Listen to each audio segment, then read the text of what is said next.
Barakatah Yahweh, Barakatah Yahushai, Barakatah Yahweh, Barakatah Yahushai, Barakatah Yahweh, Ba'ashem Yahushai, Ba'ashem Kakadash, double honors and salutations to the elders and apostles of Remistone rule well, and to the Akim and Aquath throughout the four corners of the earth, holding on to the testimony of the Lord Amashak Yahushai in sincerity and truth, with all diligence of mind. Shalom, shalom, shalom. This brother Menashe DC Camp.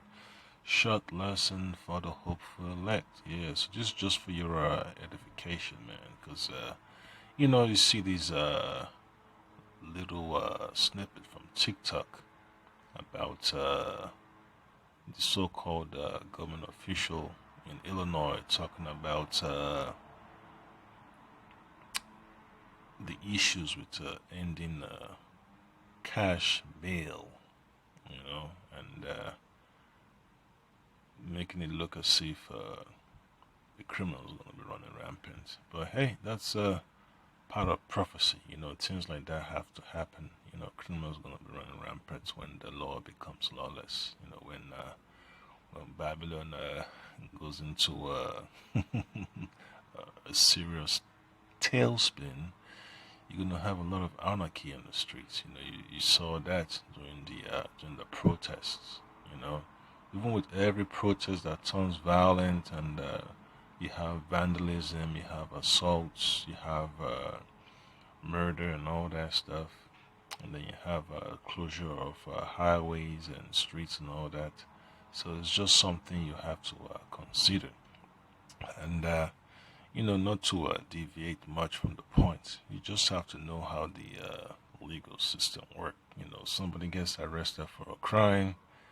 It's up to the officer to decide what they're gonna be charged with.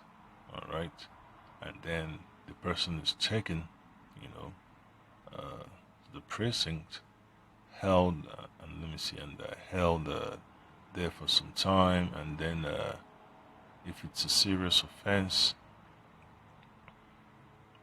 let's say like during the weekend, you know, they could move the person over, to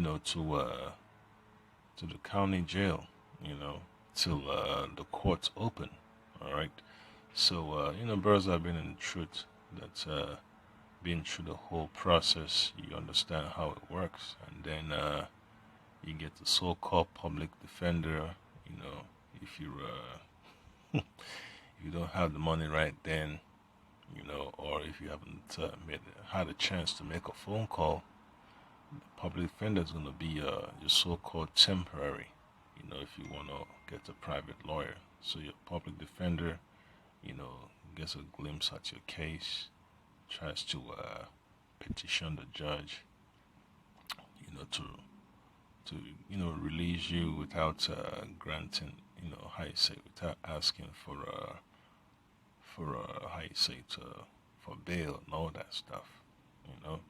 And it's up to the prosecutor also. So three people are involved: the judge, the prosecutor, and the so-called public defender. So if the prosecutor is requesting a hold, that means the judge has to decide, based on the nature of the incident. So the prosecutor got to tell the judge exactly what the deal is as per the case, and the judge has to decide on what he's going to do. So that's a situation, man, that a lot of people need to understand, man. So you as a man of the Lord, you have to be aware of the legal system. It's not something you ignore, and you have to be aware of how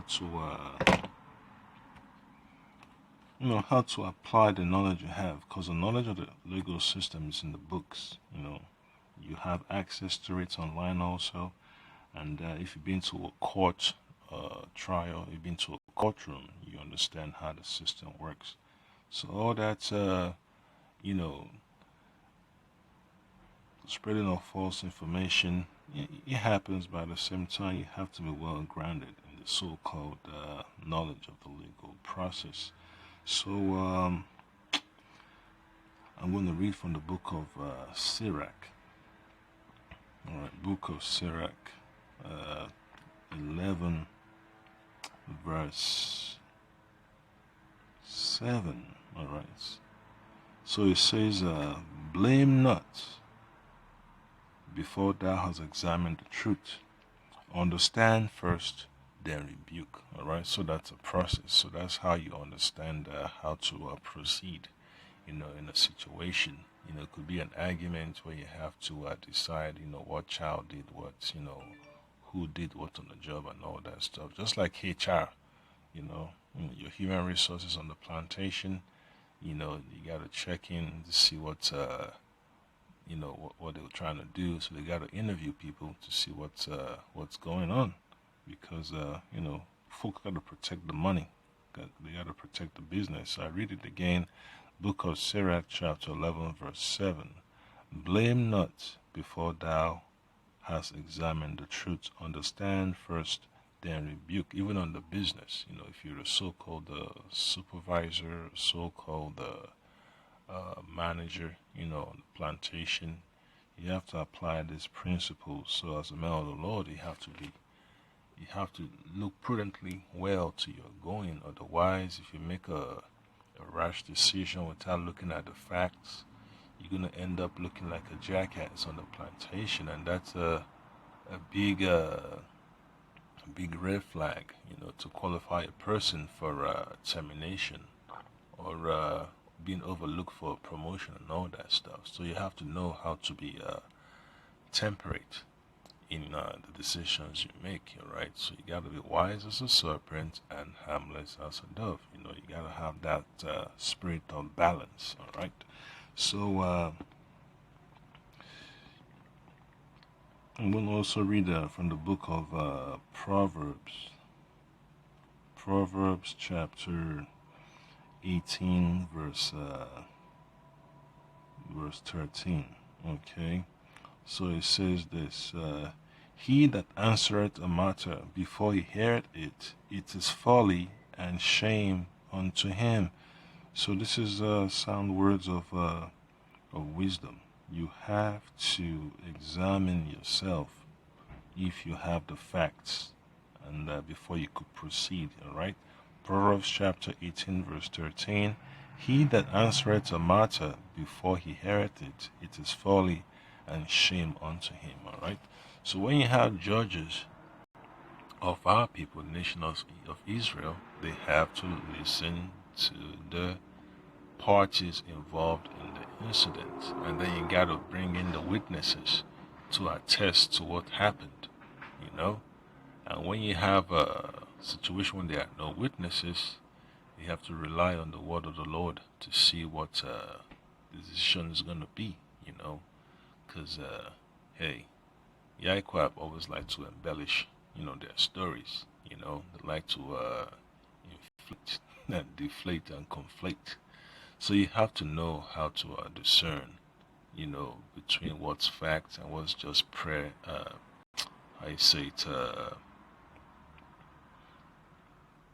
decide between what's facts and just mere opinions, man. Opinions is different from facts, So that's the reason why it's for you to be a good judge. You have to stick with the facts, not about how brothers feel, how a woman feels, and all that stuff. What about the facts? Nothing but the facts, all right? So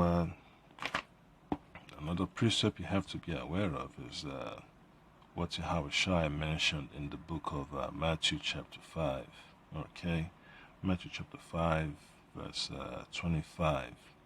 So it says this in terms of a dispute, all right? It says, agree with thine adversary quickly, all right, while thou art in the way with him. So when you know you're at fault, you have to figure out a way to work things out, man. If it's a serious situation, you have to see if you could work it out, man. You don't go ducking and dodging. If you're in the wrong, admit it and work towards fixing it. So that's exactly what Yahushua is encouraging his servants to do. Okay, when you're at fault, you have to work towards it. It's basically a lesson in repentance, all right? So it says that agree with an adversary quickly while thou art in the way with him, lest at any time the adversary deliver thee to the judge, and the judge deliver thee to the officer, and thou be cast into prison. Yeah, so there's a likelihood of a person getting thrown in prison or getting thrown in jail for not doing what is required. All right, because things happen, man. Things happen. You might be having a bad day, and then you just lash out, and then somebody gets hurt. So you have to accept the responsibility of that situation and try to make amends.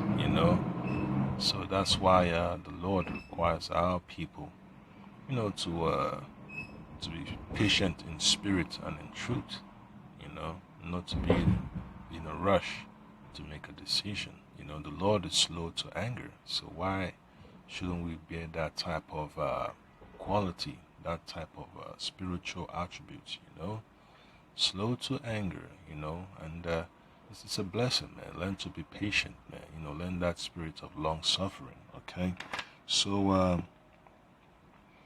there's so much. There's so much you have to, consider when you are serving the Lord, man. Once you build well upon the basics, that's it. So Ephesians chapter 4, verse 26 says, be angry and sin not. Let not the sun go down upon your wrath. So this is a good example, a good nugget of information, of wisdom, knowledge, and understanding that you can apply to keep yourself out of the jaws of shame and disgrace and being held captive in Esau's penal system. Man, you have to apply these scriptures, man. The Lord gives you the knowledge you need to get away out of the path of evil. You don't want to fall into the snare of Esau's system. You have to understand how the system works. You know when to talk and when not to talk. If you need a lawyer, you know exactly how to go about it. There's a reason why you have the so-called, you know, constitution and all that stuff. So once you understand how the constitution works, you can always, exercise it, to your benefit. Because once the facts speak for itself, that's good. But when the facts are not in your favor, that's a tough one. You have to learn how to maintain, keep the guards of your mouth because everything you say can be turned against you.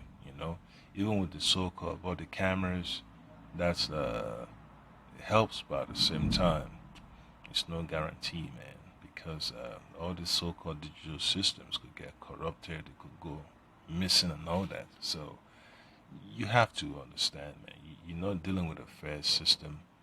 You have to understand what the serpent system of Esau is up to because it's about making money for the super elites. It's about holding back the children of Israel. Never before have you ever seen more women in jail and more men in jail on the face of the earth, man. So it just shows you, man. The largest number of incarcerated individuals is here in America. So you just have to understand, man. All these situations of people getting held in jails because things happen. The judge might decide that what he's got some business contacts that need to sell supplies to the so-called jail system, so they need bodies to fill those beds. They got to sell soap, they got to sell detergents, they got to sell uniforms, slippers, socks. People got to supply food. So it's a business system. They get money from the state, for the county to supply, goods and services. Even the nurses got to get paid too. The EMTs got to get paid. So the benefit from the incarceration of people, and for those that commit serious crimes, that's a situation that they need to thoroughly look at, because the judge decides based on the situation presented before him if he's going to grant the person bail or not, and judges abuse that. They abuse it a lot, just like the case in Pennsylvania where you have the judges just pushing just teenagers into a juvenile correctional facility or juvenile detention center. Like one of the the Edomite boys, he committed suicide, and his mom, was so upset and distraught to this very day. Now the judge is sitting in jail, and it's not just the only one. So that's what happens, man, when money gets involved. And the situation with folks that like to catch slaves, catch running around, catching the so-called free black people and putting them back in slavery and all that stuff. So that's something else we can always talk about, because it's no joke, man. It's a system that preys upon the weakness of our people. So imagine when the judge is hell bent on being evil, what do you expect him to do? You do whatever it takes to make sure that our people stay back. And you have judges like that, you have prosecutors like that, you have public defenders like that, pushing our people towards the edge and the end of the board. Walking them on the plank, on the ledge and all that stuff. Making them take up plea bargains when they know they can easily prove that they're innocent. And that damages our people from being able to build a meaningful life. Because when they have those criminal records, it's a wrap.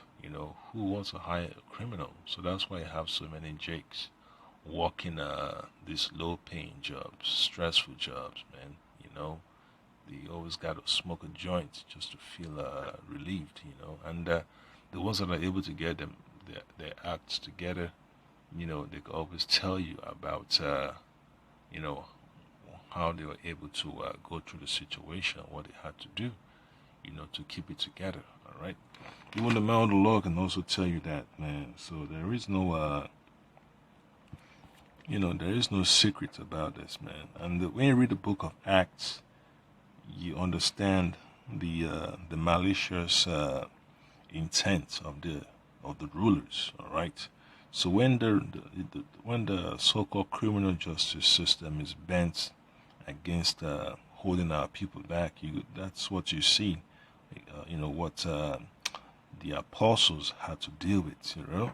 So the book of Acts chapter 12 verse 1 tells you that now about that time Herod the king stretched forth his hands to vex certain of the church. So he was plotting, with the enemies of the gospel, and he killed James, the brother of John, with a sword. Yeah, so that's exactly what you have to expect, man. Don't expect the rulers of this world to support the gospel, right? Because the gospel of the Lord Hamashiach Yahushua is a threat to their power, their dominion, their influence over the people. So just imagine how much this so-called elite are scheming and planning to come against the men of the Lord, the servants of the Lord, Yahweh Hashem Yahushua, Hashem Kadash. Yeah, so you expect them to come against the prophets, man. And 1/3 too. So there is no big surprise about that. The Lord Yahushua, they said it's going to happen. All right. So Acts chapter 12 verse 1.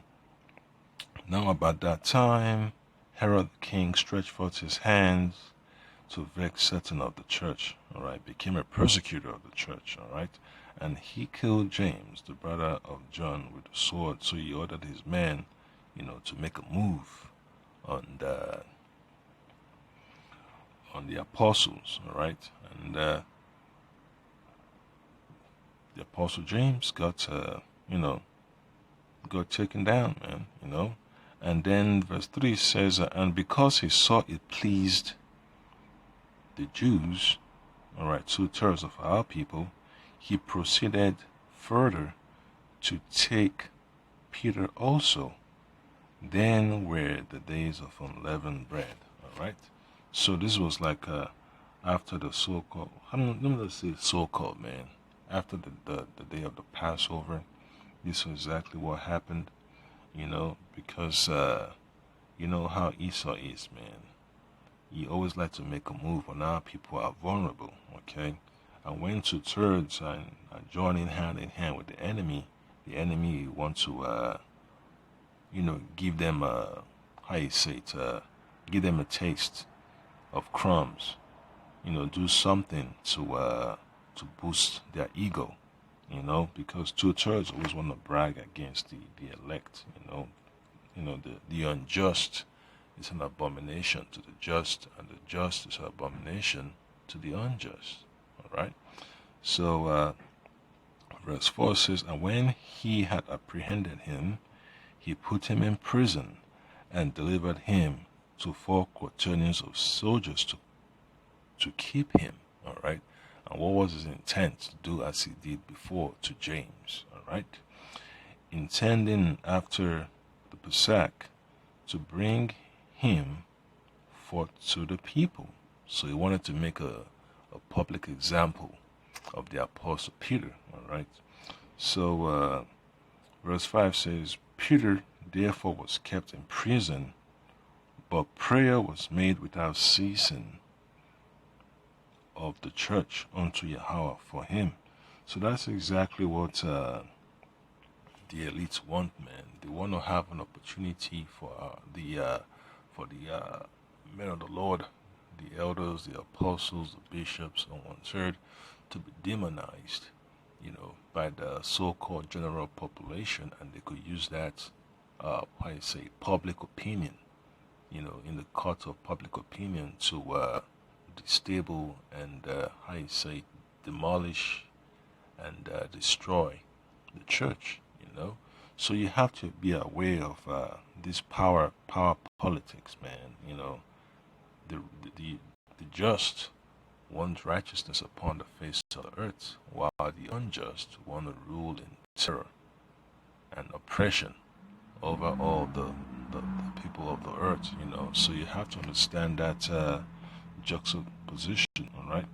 So another precept just to look into from the book of Isaiah chapter 14, and then you read from verse 15 to 17. It says this is what's going to happen to the enemies of the gospel, the super elites, all right? Yet thou shalt be brought down to hell, to the sides of the pit. So this elite Edomites, man, they are going to be put in captivity. Just like when you read the book of Isaiah chapter 2, talks about them being put in a pit, after they've been apprehended, all right? And then it says, they that see thee shall narrowly look upon thee and consider thee, saying, is this the man that made the earth to tremble, that did shake kingdoms? Yeah, so the heathen are going to be concerned and shaking their head in amazement, like, damn, these super elites, man, that have been running around on TV telling the people what to do, forming opinions about how a country is supposed to proceed forward and all that. Here they are, in shackles, looking all funky and dingy and dirty in a pit.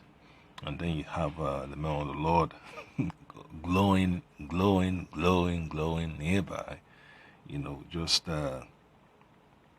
commanding, the respect and authority and fear and reverence of the people.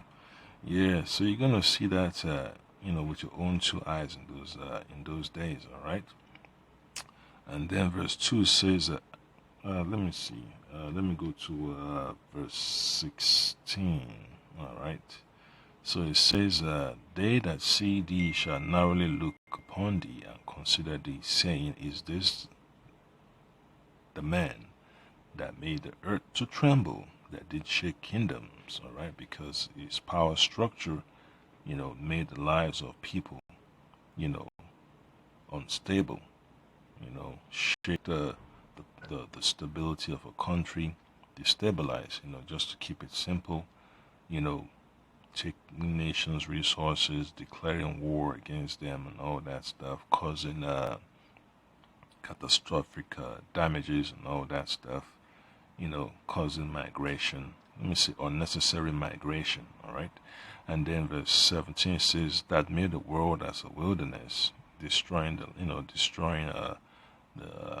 habitation of the earth, the equal system of the earth, and destroy the cities thereof, that opened not the house of his prisoners. All right, so that's exactly what you have to consider when you're looking at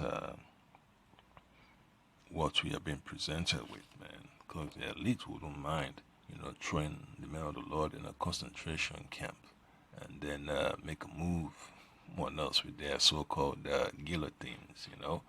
That's what they ultimately want. Have our heads chopped up, and they're gonna want to enjoy our so-called organs.